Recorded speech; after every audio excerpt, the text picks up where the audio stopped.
సత్యదేవుని సందేశాలనే మా ఆత్మీయ కార్యక్రమానికి మరొకసారి ప్రేమతో ఆహ్వానిస్తున్నామండి. మరొకసారి ఈటీవీ ప్రార్థనా ఛానల్ వారి కార్యక్రమం ద్వారా దేవుని వాక్యం అందించడానికి దేవుడు నాకు ఇచ్చిన సమయాన్ని బట్టి దేవునికి స్తోత్రాలు చెల్లించుకుంటున్నాను. చిన్న ప్రార్థన చేసుకుందాం, వాక్యంలో పెడదామండి. దయగల తండ్రి, కృపగల నాయన, జీవముగల యేసయ్య, మంచి దేవ, గొప్ప దేవ, నీకు స్తోత్రము నాయన. ఆశ్చర్యకరుడు, ఆలోచన కర్త తండ్రి, నీకు స్తోత్రము నాయన. అల్లుపులం అయోగ్యులం నరుకులం తండ్రి, నా తండ్రి, ఇదిగో మరొకసారి తండ్రి టీవీ ప్రముఖంగా మీ యొక్క సత్యమును, మీ యొక్క తండ్రి కృపను దయని బిడ్డకు వివరిస్తుండగా ప్రభా, మీరు భూమి మీద శరీరధారుగా ఏమి చెప్పారు అది నీ బిడ్డకు వివరిస్తుండగా ప్రభా, అయ్యా మీరు మాట్లాడి నా తండ్రి నా అన్ని మాటలు వినగల చెవి గ్రహించుకో హృదయము చెప్తున్న నాకు వీళ్ళకు కూడా అందించమని, ఈ వాక్యము ద్వారా కొద్ది మందికైనా మేలు కలిగించమని, కొంతమందికైనా ప్రభా కృప చూపమని, దయ చూపించమని, ఈ చేతులకు అప్పగిస్తూ మీరే మాట్లాడమని పరిశుద్ధాత్మ తండ్రి మీ చేతులకు మమ్మల్ని అప్పగించుకుంటూ యేసయ్య పరిశుద్ధ నామములో ప్రార్థించి స్తుతించి అడిగి వేడుకొంచున్నాము పరమ తండ్రి. రండి వాక్యంలోకి వెళ్దాము. మత్తయి సువార్త 26వ అధ్యాయము 41వ వచనం నుంచి, మీరు శోధనలో ప్రవేశించుకున్నట్లు మెలకుగా ఉండి ప్రార్థన చేయుడి. ఆత్మసిద్ధమే కానీ శరీరము బలహీనమని పేతురుతో చెప్పి మరలా రెండవ మారు వెళ్ళి, నా తండ్రి, నేను దీన్ని త్రాగితేనే కానీ ఇది నా యుద్ధ నుండి తొలగిపోట సాధ్యము కాని ఎడల నీ చిత్తమే సిద్ధించును గాక నీ ప్రార్థించి తిరిగి వచ్చి వారు మరలా నిద్రించుట చూచాను. ఏలయనగా వారి కన్నులు భారముగా ఉండెను. ఆయన వారిని మరలా విడిచివెళ్ళి ఆ మాటలే చెప్పుచు మూడవ మారు ప్రార్థన చేశాను. ఇక్కడ దేవునికి వాక్యం మనకు చెప్పేది ఏంటంటే, మీరు శోధనలో ప్రవేశించుకున్నట్లు మెలకుగా ఉండి ప్రార్థన చేయండి. ఆత్మసిద్ధమే శరీరం బలహీనమని పేతురుతో చెప్తున్నారు. యేసయ్య శరీరధారిగా ఉన్న దినములలో ఈ లోకానికి వచ్చి ఆయన నీతి సువార్తను, సత్య సువార్తను లోకంలో ప్రకటించారు. పరలోక రాజ్యము సమీపించినది, మారు మనసు పొందండి, సువార్త నమ్మండి, రక్షణ పొందండి అని యేసయ్య చెప్పారు. మత్తయి సువార్తలు మనం చూస్తూ ఉంటాం. అలాగే మరి ఆయన లోకానికి ఎందుకు వచ్చారంటే, ఒకటి నశించిపోతున్న ఆత్మలకు తన సత్యము తెలియజేయటానికి. ఇదిగో దేవుడుగా నేను తప్ప వేరొక దేవుడు లేడని సత్యం చెప్పడానికి వచ్చారు. తర్వాత ఈ లోకాధికారి అయినటువంటి సాతాన్ని జయించడానికి వచ్చారు. వాడిని జయించాలంటే తన ప్రాణం పెట్టాల్సిన పరిస్థితి వచ్చింది. మీరు ఈ పండు తిను దినమ నిశ్చయముగా మీరు చేస్తారు అంటే ఆదాము అవ్వల ఆ పండు యేసే తినొద్దన్న పండుని తిన్నారు. రోజు వారికి మరణం వచ్చింది. వారి సంతానమైనటువంటి మనకు కూడా బిడల తరాన వంశ పరంగా అది వస్తూనే ఉంది. మరణము అందరి మింగి వేస్తుంది. అయితే శరీర మరణం ఎవరికి తప్పదు, కానీ ఆత్మ మరణము రెండో మరణం ఉంది. ఆ మరణం తప్పించడానికి యేసే లోకానికి వచ్చారు. ఆ రోజు ఆయన వాగ్దానం చేశారు, రక్షకుడిని పంపిస్తానని. అలాగే రక్షకుడికి యేసే లోకానికి వచ్చారు. ఆయన వచ్చి ఆయన చివరి రాత్రి అనమాట, ఆయన తిరిగి మరి ఇంకా ఆ రోజు ఆయన బంధిస్తారు. మరి ఆయన తీసుకుని వెళతారు, కొరడాలతో కొడతారు, ఆయన అపహసిస్తారు, గేలి చేస్తారు, ఉమ్ము వేస్తారు.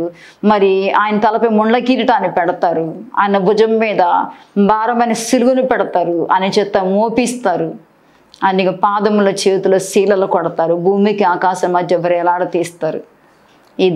ఇదంతా కూడా ఆయన ముందున్నటువంటి పెద్ద కార్యం అన్నమాట.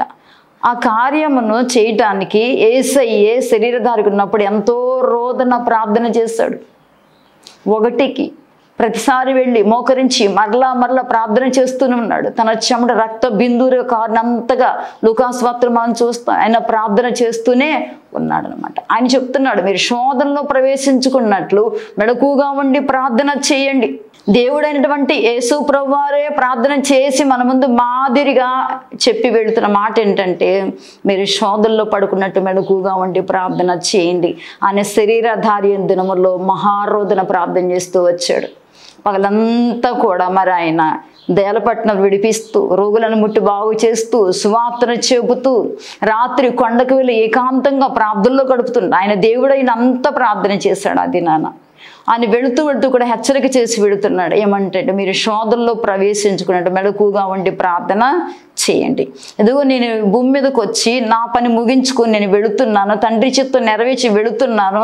అయితే మీరు భూమి మీద ఉంటారు కాబట్టి మీరు శోధనలో ప్రవేశించుకున్నట్లుగా, ఈ లోకంలో శ్రమల పాలు కాకున్నట్లుగా మీరు మెలకుగా ఉండి ప్రార్థన చేయండి. యేసయ్య చెప్పిన ఎక్కువ పదాలలో, ఎక్కువ హెచ్చరికలో ఎక్కువ బాగా ఏముందంటే ప్రార్థన గురించి చెప్పారు. ఆయన శిలువను మోసుకుంటూ కూడా వెళుతూ తను వెంబడిస్తున్నటువంటి శీలను చూసి, యెరూషలేము కుమార్తెలారా, నా కోసం కాదు మీ కోసం, మీ పిల్లల కోసం ఏడవండి, రోదన చేయండి అని చెప్పారు. ఇక్కడ ఇంకాసేపటికైనా బంధిస్తారు. అప్పుడు కూడా అదే చెప్తున్నాడు, మీరు శోధనలో పడకున్నట్లు మెలకుగా ఉండి ప్రార్థన చేయండి. ఇక్కడంతా కూడా శిష్యుల సమూహం ఉన్నారు, అక్కడ స్త్రీల సమూహం ఉన్నారు. మీరు మెలకుగా ఉండి ప్రార్థన చేయండి. ఆత్మసిద్ధమే. దేవుళ్ళో నిత్యము ప్రార్థన చేసే వెంబడించే వాళ్ళకి ఒక అనుభవం ఉంటుంది. వారి శారీరకంగా వారు ఏ పనులు చేస్తున్నా, ఎటు ప్రయాణం చేస్తూ ఉన్నా వారు లోపల దేవునికి జ్ఞాపన చేస్తూ ఉంటారు, దేవుని స్తుతించుకుంటూ ఉంటారు, దేవుని ఆరాధించుకుంటూ ఉంటారు, దేవునితో మాట్లాడుతూ ఉంటారు. అంటే తమ ఆత్మను బలపరుచుకుంటూ ఉంటారు. తను ఆరాధించి వారు ఆత్మతోను సత్యముతోను ఆరాధించాలని యేసయ్య చెప్పిన, సమరయ సీత దగ్గర చెప్పిన మాటను బట్టి ఈ లోకములో రక్షణ పొందినటువంటి ఆయన పరిచయంలో ఉన్నటువంటి వారందరూ చేస్తున్న పని ఏంటంటే, వారు ఎక్కడికి వెళుతున్నా, ఏ ప్రయాణములో ఎటువైపు వెళుతున్నా దేవుని అంతరంగములో ఆరాధిస్తూనే ఉంటారు, దేవునికి స్తుతి చెల్లిస్తూనే ఉంటారు, అడుగడుగు దేవునితో మాట్లాడుతూనే ఉంటారు. ఎందుకంటే వారి ప్రాణము, వారి ఆత్మదేహము దేవునితో ఏకమైపోయి ఉంటదన్నమాట. అయితే శరీరము చాలా శత్రుగా పనిచేస్తుంది. మనం చాలాసార్లు మోకరించి ప్రార్థన చేయాలనుకుంటాము, ఏదో ఒక ఆటంకం వస్తుంది, ప్రార్థన మానేస్తాం. అంటే శరీరము చాలా శత్రుగా పనిచేస్తూ ఉంటుంది. ఒకసారి శరీరంతో చేయాల్సిన పనులు మనం చేయలేకపోతూ ఉంటాం. అందుకే ఆత్మచేత శారీరక క్రియలు చంపండి అని వాక్యం చెప్తా ఉంది. ఇక్కడ యేసయ్య చెప్తున్న హెచ్చరిక ఏంటంటే, మీరు శోధనలో ప్రవేశించుకున్నట్లుగా మెలకుగా ఉండి ప్రార్థన చేయండి.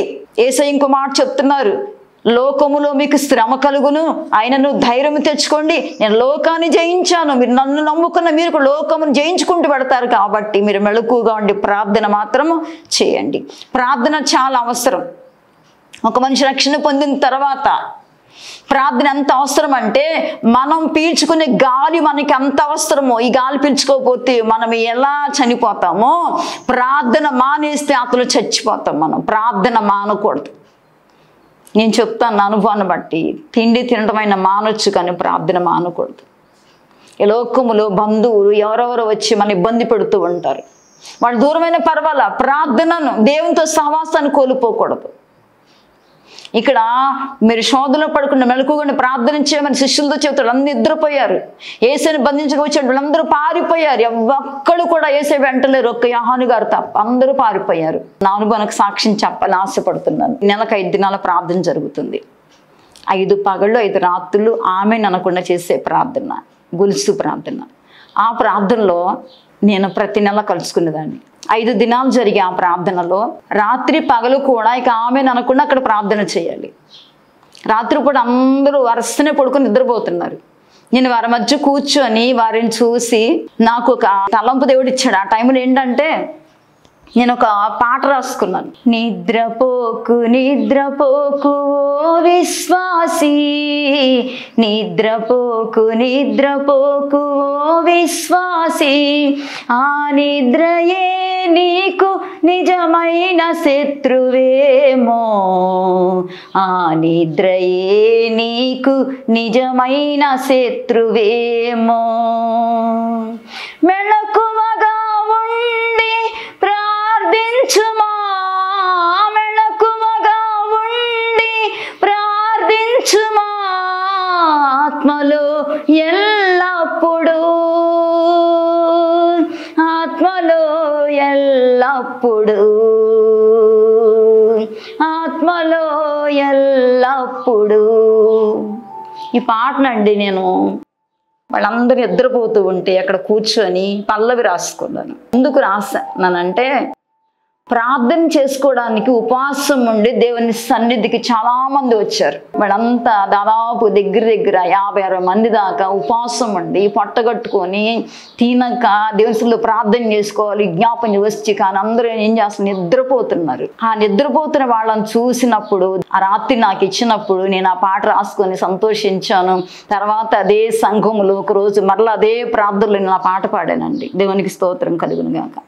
ఆ పాట పాడినప్పుడు దైవజనులు అన్నారు, అమ్మ పాట బాగుంది, మళ్ళీసారి పాడన్నారు. మళ్ళీ పాడాను రెండోసారి.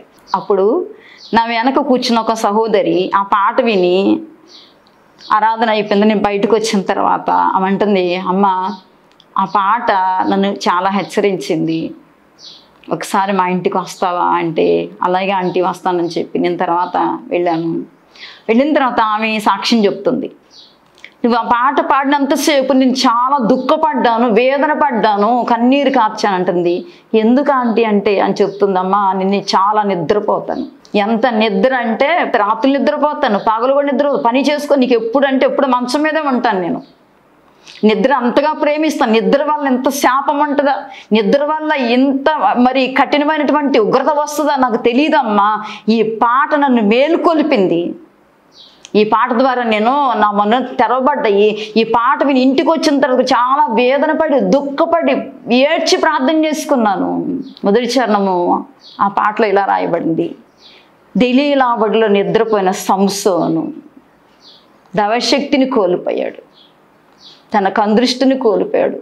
ఆ పాట ఆమె విని సంసోను నష్టపోయాడు, దావీదు నష్టపోయాడు, శిష్యులు చెదిరిపోయారు. ఇంత వివరంగా ఎలా రాయగలిగామంటే నేను అన్నది దేవుడు తన ఆత్మ ప్రేరేపణ నాకు ఇచ్చారండి అని చెప్పినప్పుడు ఆమె చేసిన మొట్టమొదట సహాయం ఏంటంటే, ఈ పాటను నేను వెలుగులోకి తీసుకుని వస్తాను. ఈ పాట నా జీవితాన్ని మార్చింది. నిజంగానండి ఆ పాట ద్వారా ఆమె చాలా ఆదరించబడింది. ఒక పాట ఒక మనిషి జీవితాన్ని మార్చగలిగింది. ఆమె కాదు, ఆమె కుటుంబంతో కూడా మార్పు చెందగలిగారంటే దేవుని సన్నిధిలో మనము నమ్మకంగా ఉండాలి. ప్రార్థన ఎంత అవసరమో ఆ పాట అంతా కూడా ప్రార్థన అవసరం మాత్రమే చెప్తా ఉంది. ఆ పాట విని ఆ పాటను పదే పాడుకుంటూ ప్రార్థన ఎంత అవసరమో ఆ ప్రార్థన చేస్తూ ఆమె ఆత్మీయులు బలపరచబడ్డారు. దేవునికి స్తోత్రం కలుగును గాక. ప్రార్థన మనకి చాలా అవసరమని వాక్యం చెప్తా ఉంది. మనమంట శోధనలో పడుకున్నట్లు మెలకుగా ఉండి ప్రార్థన చేయాలి. మనం వేకువజామున లేచి ప్రార్థన చేయాలి. ఈ దినమంతా కూడా మనం ఎదుర్కొని ప్రతి సమస్యలో కూడా మనం నిలబడినట్లుగా ఎప్పుడు ప్రార్థన చేయాలి. ఆయన అంటాడు, మీరు శోధనలో పడుకుని మెలకుగా అంటే ఉదయం నుంచే మనం ప్రార్థన ప్రారంభించాలి. అట్టంటే పనులు చేసుకోవద్దా, మేము ఈ లోకంలో పనులు చేసుకోవద్దని మీరు అంటారేమో. దేవుడు ప్రతిదానికి సమయం ఇచ్చాడండి. దేవుడితో మనం ఎంత సమయం గడపాలి అంత సమయం దేవుడు మనకి ఉదయకాలమే దేవుడితో గడిపే సమయం ఇచ్చాడు. ఈ లోకంలో మనము కావాల్సిన పనులన్నీ చేసుకోవడానికి, మన ఇంటిలో మన జాబులు చేసుకోవడానికి, మన పిల్లలు చదివించుకోవడానికి అన్నిటికీ సమయం ఇచ్చాడండి. నిద్రపోవటానికి సమయం ఇచ్చాడు, వండుకొని తినడానికి సమయం ఇచ్చాడు. దేవుడు మనకు అన్నిటికీ సమయం ఇచ్చాడు. కానీ ఈ ప్రార్థన అండి, మనం పీల్చుకునే గాలి ఎంత అవసరమో అది మన ప్రాణను ఎలా కాపాడుతుందో ఈ ప్రార్థన మనకు అంత అవసరం. ఒక రక్షణ పొందినటువంటి ఒక విశ్వాసి, ఒక కుటుంబస్తురాలు, ఒక కుటుంబస్తుడు నిత్యము మానక ప్రార్థన చేస్తూ ఉంటే, మొదటిగా యేసయ్య చెప్పిన మాట, నేనేమి నా సొంత మాటలు చెప్పట్లా, మీరు శోధనలో పడుకున్నట్లు మీరు వెళ్ళే స్థలంలో మీకు శోధన ఉందేమో, మీరు చేసే జాబ్ దగ్గర, మీరు వెళ్ళే స్కూల్ దగ్గర, మీరు తిరిగే ప్రదేశాలలో, మీ ఇంటిలో శోధన ఉంటుంది, సమస్యలు ఉంటాయి. కాబట్టి వాడిని ఎదిరించి నిలబడాలంటే మనం అంటే మెలకువగా ఉండి ప్రార్థన చేయాలి. ప్రభువా, దినమంతా కూడా నేను ప్రతి ఒక్కరితో సమాధానము కలిగి ఉండినట్లుగా ఈ దినమంతా నాకు సమాధానము దయచేయి ప్రభువా అని ఎప్పుడు ప్రార్థన చేయాలి? ఉదయకాలమే చేసుకోవాలి. మీరు శోధనలో పడుకున్నట్లు మెలకువగా ఉండి, ఎంత మెలకువగా ఉండి ప్రార్థన చేసుకుంటాం అది మనకు, మన ఆత్మీయ జీవితానికి అంత మంచిదండి. ఆత్మీయ జీవితానికి మంచిది, కుటుంబ జీవితానికి మంచిది, మన కుటుంబంలో ప్రతి ఒక్కరికి మంచిది. ఒక ఇంటిలో ఒక ప్రార్థన చేసి ఒక వ్యక్తి భారముతో ఒక వ్యక్తి ఉంటే ఆ ఇంటికి ఎంతో ఆశీర్వాదం అండి. ఏ ఇంటిలో గనక ఆ వ్యక్తి ప్రార్థన చేసి దినదినం మానక ప్రార్థించే అనుభవంతో ఉంటుందో ఆ అనుభవాన్ని బట్టి ఆ కుటుంబం అంతటికి ఆశీర్వాదం వస్తుందండి. నేను అనుభవంతో చెప్తున్నాను. అనవసరంగా చెప్పాల్సిన అవసరం నాకు లేదు. ఇక్కడ యేసే స్వయంగా ఇచ్చింది, మీరు శోధనలో పడకున్నట్లుగా మెళకువగా ఉండి ప్రార్థన చేయండి. సమయం దొరికినప్పుడల్లా ప్రార్థనలో కూర్చోండి. అవసరమైతే మోకాళ్ళ మీద కూర్చోండి. కఠిన సమస్య వచ్చాడు మోకాళ్ళ మీద కూర్చోండి. ఇంకా కఠిన సమస్య వస్తే ఉపవాసం ఉండి ప్రార్థన చేయండి. ప్రార్థన మన పరిస్థితులు మారుస్తుంది. ప్రార్థన మనకు మన కుటుంబానికి క్షేమం ఇస్తుంది. ప్రార్థన మనకి ఎదురయ్యే ప్రతి పోరాటం మీద మనకి జయమిస్తూ ఉంటది. మరి యేసయ్యను వాళ్ళు బంధించకుండా ఆపలేదు కదా. మీరు అనొచ్చు, యేసయ్య వచ్చిందే ప్రాణం పెట్టడానికి వచ్చాడు. యేసయ్య ప్రాణంగా పెట్టుకోతే మనకు రక్షణ ఏదండి? అనుచి రక్తం కాచకపోతే మనకి విమోచన ఏదండి? మన పాపాలకి క్షమాపణ ఏదండి? మన పాపాలు ఎలా కడగబడతాయి? అని వచ్చిందే తన కార్యము చేయటానికి వచ్చాడు. ఆయన పరలోకం నుంచి భూలోకానికి ఎందుకు వచ్చాడంటే నశించి నరకం పాలైపోతున్న మనల్ని విడిపించి, ఈ లోకాధికారిని సాతాను చేతుల నుంచి విడిపించి మరణములోంచి జీవములోకి దాటించడానికి వేసే పరలోకం నుంచి భూలోకానికి వచ్చాడు. ఇప్పుడు భూలోకంలో తన పని ముగించుకొని వెళ్ళిపోవడానికి సిద్ధమవుతూ వెళుతూ చెప్తున్న మాట, మీరు శోధనలో ప్రవేశించుకున్నట్లు మెళకువగా ఉండి ప్రార్థన చేయండి. నువ్వు ప్రయాణములో ఉన్నావా? ప్రార్థన మానవద్దు. దేవునికి మొరపెడుతూనే ఉండు. దేవునికి జ్ఞాపన చేస్తూనే ఉండు. దేవుణ్ణి అడుక్కుంటూనే ఉండు. దేవుని బ్రతిమాలుకోండి, ప్రభువా నువ్వు నాతో ఉండవా. ఈ మధ్య చాలా చక్కని పాటలు, ప్రభువా నాతో ఉండు, నాతో నడువయ్యా. పాటలు రాసుకుంటున్నావు మంచిదే, పాడుతున్నావు మంచిదే, కానీ ప్రార్థనలో ప్రభువా నాతో ఉండు, నాతో నడువు, నువ్వు లేని జీవితం నాకు రానివద్దు అని ప్రార్థన అనుకుంటుందా? మనము చేసుకున్న ఆ ప్రార్థన మన పిల్లలకు నేర్పగలుగుతున్నామా? మన ఇంటి వాళ్ళకి నేర్పగలుగుతున్నామా?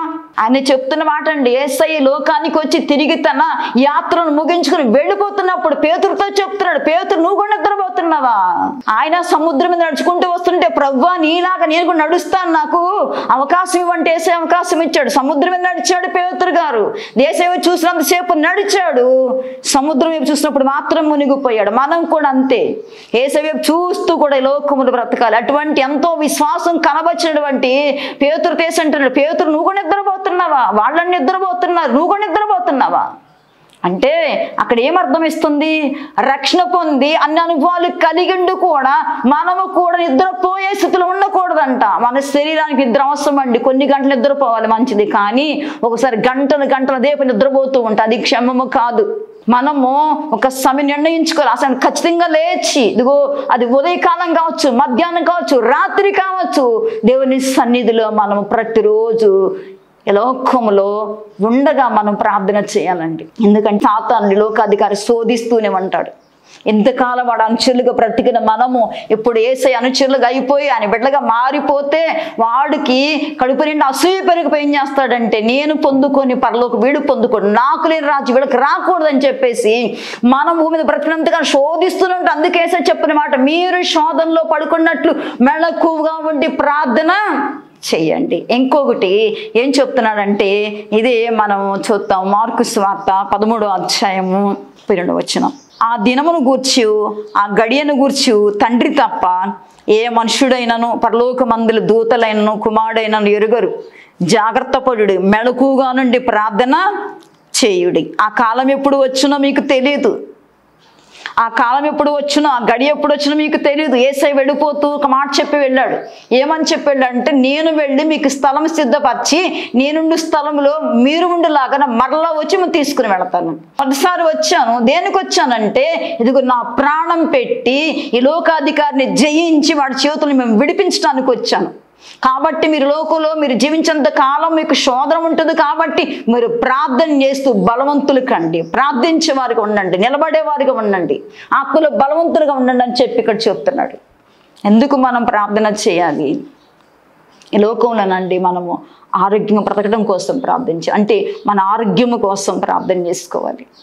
మన కుటుంబంలో ఉన్న వారందరూ రక్షణ పొంది ప్రభువుకు మరి ఇష్టలుగా బ్రతికి వారు కూడా పరలోకం సంపాదించుకోవడం కోసం ప్రార్థన చేయాలి.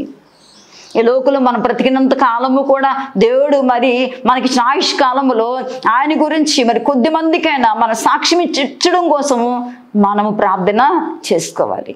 ఈ లోకంలో బ్రతికి ఉండగా మనకి ఎదురై అనేక పోరాటాలలో దేవుడు మనకు జయమిచ్చినట్లుగా మనం మెళకువగా ఉండి ప్రార్థన చేయాలి. ఆత్మను సిద్ధపరచుకుంటున్నాం, కానీ శరీర బలహీనతలు బట్టి ఎన్నోసార్లు పడిపోతున్నాం.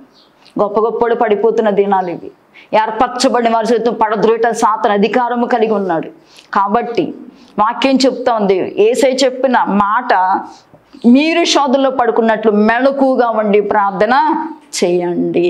ఖచ్చితంగా రాత్రిపూట పడుకునేటప్పుడు మనం నిద్రలోకి వెళ్ళక ముందు ప్రార్థన చేసి మనలను, మన ప్రాణములను, మన కుటుంబం ప్రతి ఒక్కరిని యేసయ్య చేతులు పెట్టి మనం పడుకోవాలి. దేవునికి స్తోత్రం కలుగు. ఉదయకాలం లేచి ఎవరితో మాట్లాడక ముందు, ప్రభువా దినమంతా నేను ఏకిడిలో పడకుండా, శోధనలో పడకుండా, పాపలో పడకుండా, మోసంలో పడకుండా, సాతాను కుట్రలు కుతంత్రాలు పడకుండా దినమంతా నాకు, నా కుటుంబానికి నీ కాపుదల, నీ భద్రత ఇవ్వు ప్రభువా.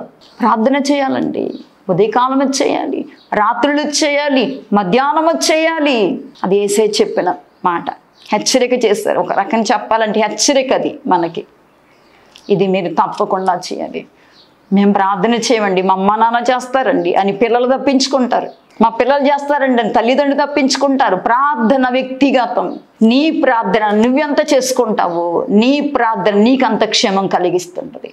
లోకులు మనము మన కుటుంబాల కోసం ప్రార్థన చేసుకుంటూ మన వెనుకున్నవారు, మన చుట్టూ ఉన్నవారు, మన రక్త సంబంధికులు, మన కుటుంబస్తులు, మన బంధుమిత్రులు, మన వాళ్ళందరూ జ్ఞాపకం చేసుకుంటూ మనం వారిని ఎత్తిపట్టి ప్రార్థన చేస్తూ ప్రార్థనలు వాళ్ళందరూ జ్ఞాపకం చేసుకుంటూ ఉండాలి. దేవుని వాక్యం చెప్తా ఉంది ఏంటంటే, మనం ఈ లోకలు బ్రతికినంతకాలం మనకు శోధన ఉంది, మనకు శ్రమలు ఉన్నాయి, మనకు కష్టాలు వస్తాయి. ఎందుకంటే మన మానవ మాత్రము గట్టి అనేకమైన వాటి ఆశపడుతూ ఉంటాం. ఆశపడటం మనకి అలవాటు అయిపోయింది. ఆశపడతాం, పొందుకోవడం తాపత్రయపడుతూ ఉంటాము. అయితే పరలోకం పొందుకోవటానికి కూడా తాపత్రయపడాలి వాక్యం చెప్తా ఉంది. పరలోకానికి సిద్ధపడాలి వాక్యం చెప్తుంది. ఎందుకంటే ఆయన మరలా వచ్చే దినాలు, ఎందుకంటే మొదటిసారి ఆయన వచ్చాడు, ప్రాణం పెట్టాడు, తిరిగి వెళ్ళిపోయాడు, మరి జాగ్రత్తగా ఉండండి అని చెప్పి హెచ్చరిక చేసి వెళ్ళాడు. ఈ దినాలు అయితే ఆయన వచ్చే దినాలు అనమాట. అందుకే మరి మార్కు సువార్త గ్రంథకర్త ఏం చెప్తున్నాడంటే, ఆ దినము గూర్చి అయినను, ఆ గడియ గూర్చి అయినను తండ్రికి తప్ప మరి మనుషుడికి ఆఖరికి యేసయ్య కూడా తెలియదంట. తండ్రికి మాత్రమే తెలుసు అంట. ఆయన మరలా వచ్చే దినాల్లో మనం ఉన్నామండి. అందుకే మనము ఒకటి మెలకుగా ఉండి ప్రార్థన చేయాలి, విసుగక ప్రార్థన చేయాలి. మనకి సమయం దొరికినప్పుడల్లా కూడా సంఘములో కూడి ప్రార్థన చేయాలి, ఏకాత్మ కలిగి ప్రార్థన చేయాలి, ఏక మనసు కలిగి ప్రార్థన చేయాలి. మనం ప్రార్థన చేస్తేనండి మనం బ్రతుకుతాము, మన వెనక మనవాళ్ళు బ్రతుకుతారు. మనకు ప్రార్థన చాలా అవసరం అని యేసయ్య చెప్పి వెళ్ళాడు. మనం ఈ లోకులనంత వరకు కూడా మనకి ప్రార్థన ఎంత అవసరమో వాక్యంలో చెప్తా ఉంది. అబ్రహాం మొదలుకొని చివరికి చూస్తే అందరూ కూడా ప్రార్థన గురించి చెప్పిన వాళ్ళే కనబడతారు. ప్రార్థన ఎంత అవసరమో. యబ్బోకు రేవు దగ్గర యాకోబు గారు దేవుని పాదాలు గట్టిగా పట్టుకున్నాడు.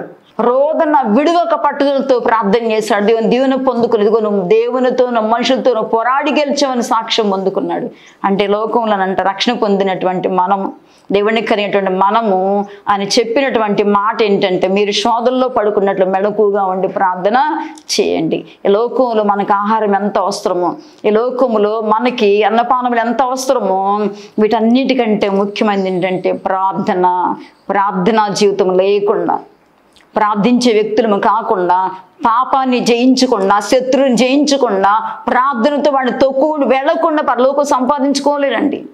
నువ్వు సింహములను నాగుపాము త్రొక్కుతాను యేసయ్య చెప్పిన మాట, టమోటోకేతో చెప్పబడిన మాట ఏంటంటే, మనము లోకంలో బ్రతికినప్పుడు చేసే ప్రార్థన ద్వారా, ఆయనకి చెల్లించే స్తుతి ద్వారా, మరి ఆయన సన్నిధిలో నిలబడుకుంటూ విజ్ఞాపన చేసుకుంటూ ప్రతిసారి మనం సాతాను తొక్కుకుంటూ వెళ్తాం. మన ప్రార్థనతో, మన విశ్వాసముతో, మనకు ఆత్మబలముతో సాతాన్ని జయించే శక్తి వేసే మనకి ఇస్తాడు. అందుకే ప్రార్థన చేయమంటున్నాడు. విడువక ప్రార్థన చేయండి, ఎడతెక్క ప్రార్థన చేయండి. పౌలు గారు చెప్తున్నారు, ఎడతెక్క ప్రార్థన చేయండి, పట్టుదల కలిగి ప్రార్థన చేయండి, మెలకుగా ఉండండి. ఆయన చెప్తున్న హెచ్చరిక ఏంటంటే, ఆయన శిలువ మరణానికి వెళుతూ చెప్పిన మాట, మీరు శోధనలో పడుకున్నట్లు మెలకుగా ఉండి ప్రార్థన చేయండి. ఆత్మసిద్ధమే, శరీరము బలహీనము.